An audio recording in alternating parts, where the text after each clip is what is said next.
Hello, and welcome to the Superscript New Comic Book Minute for the week of Wednesday, June 13th. We're going to tell you about all the books we are excited to read this week. Nick, take it away.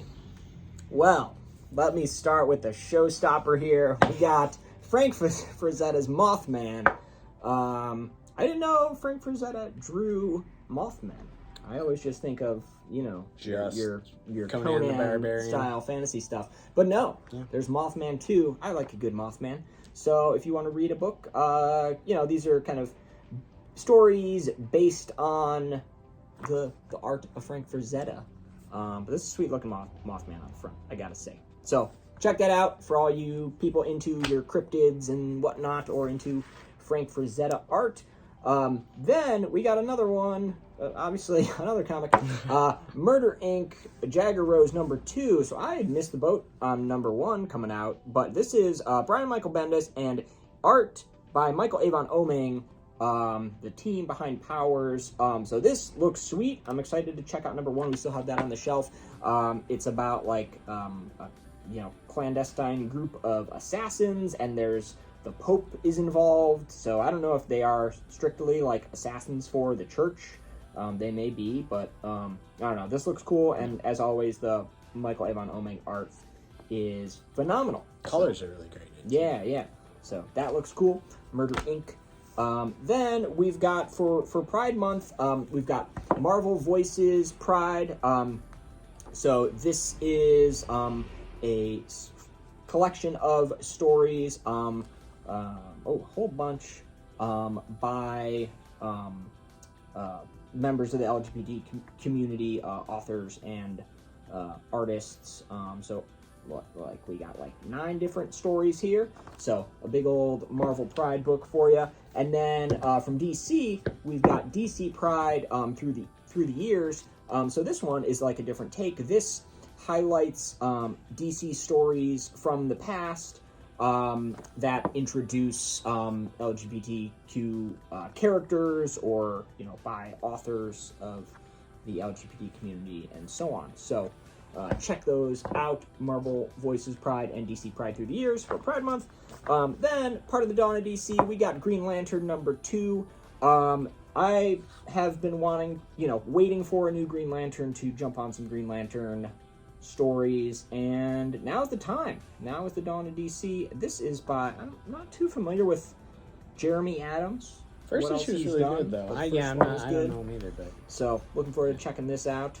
it's Hal Jordan Lantern back again. There we go.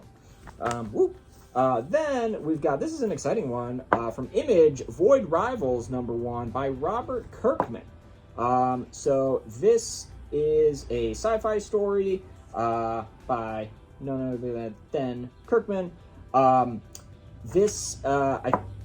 don't think it's a secret anymore. The kind of big spoiler. The spoiler is out, as far as this is part of a universe that will be connected to Transformers and G.I. Joe, which is crazy. Just wild. So yeah, very much looking forward to seeing what this is all about. For you, if you've been waiting for something new from Kirkman, since what's the last big thing he did? What's it called? Oblivion Song? No, Outcast? no. The Walking Dead. Yeah, well, yes, The Walking Dead. No, the Firepower. Oh, Firepower, yeah, I was Firepower's like, is that what great. it's Oh, called? yeah. But anyway, Named so every other so check out Void Rivals. Then we got some more Barbaric. So this is Queen of Swords #1. Same author on this one, Michael Moreci. That's probably it. So some more Barbaric. I got to catch up on these. They've been doing a bunch of different stories. You can kind of read in any of them independently, too. Yeah. They've all been 3 or 4 issue little arcs. Yeah, 3, and they're super rewarding if you read all of them, but they are definitely self-contained enough that you can just get them. But yeah, it's a great, lots of dark humor and stuff like that. A good fantasy story. Best thing Vault's doing right now, and they're doing lots of cool stuff. So check that out. Then, for you Something That's Killing Your Children fans, we've got this cool issue 1 pen and ink version. So this is just all black and white, just the pens and inks. with commentary by the creators. So this is very cool if you want to, I don't know, learn more about the process of making comics, perhaps, and also just enjoy some commentary over this super popular book. And then also we got Volume 6 of this series out now, so check that out. And then, lastly, we've got Sean Murphy's Batman Beyond the White Knight, now in hardcover. All the white, Batman White Knight series have been excellent. So this is the one about Batman Beyond. Yeah.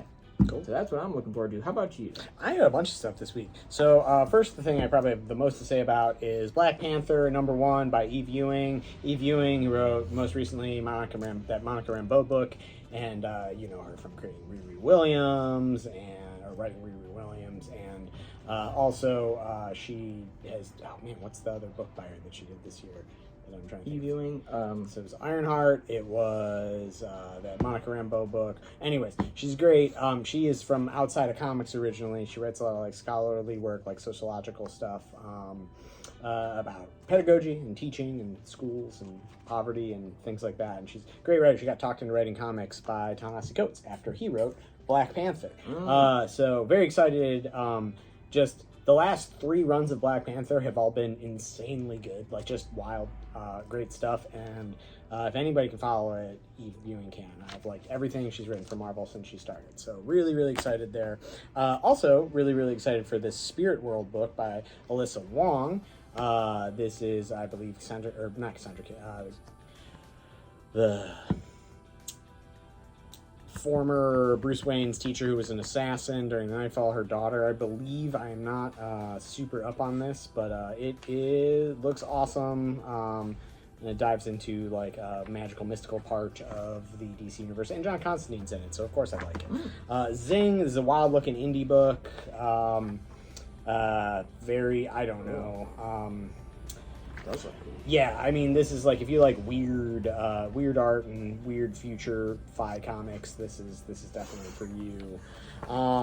Sins of the Salton Sea. I'm really excited. I just listened to Ed Brisson do an interview about this book, and I don't want to say too much about it because there's some wild twists in it. But hard-boiled crime book, very different than the stuff Ed Brisson's been writing for the big 2 lately. So I definitely think you should check this out. This is one of the more interesting things I think AEWA has on the horizon. The Amazing Spider-Man. So we are done with Dark Web, and we are at the beginning of a new arc. So it's a great time to jump on Amazing Spider-Man with issue number 27. Look, there's Doc Ock on the front. He's screaming. Waller versus Wildstorm. This is issue 2. This is an oversized DC Black Label book written by Spencer Ackerman. Issue 1 was amazing. Absolutely knocked my socks off. We still got some copies of it. It's a very short mini, like most of the oversized DC Black books are, so highly recommend picking this up.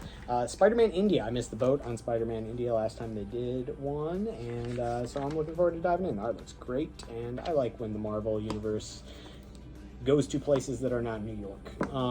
So stoked on that. I've got one trade I'm pumped for, Dead Boy Detectives. This is a reprint, but it's been a while since it's been in print by Toby Litt and Mark Buckingham.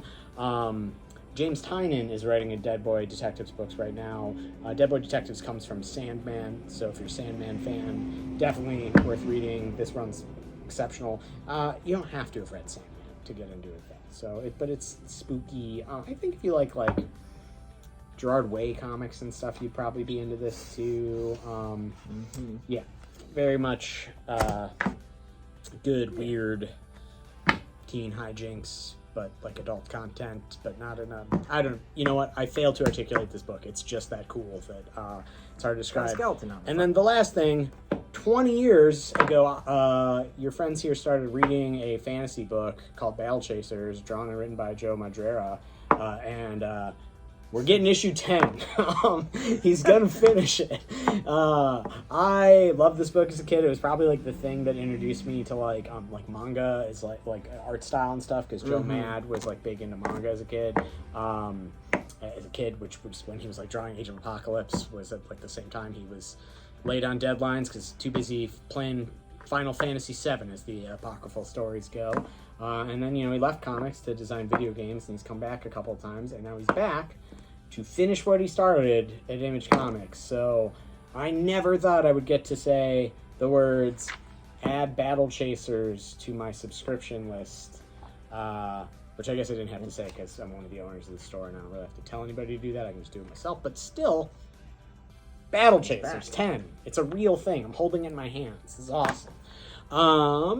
Please let us know what you're excited about and what comics you've been waiting 20 years to conclude. And we'll see you in the shop later this week. Have a good one.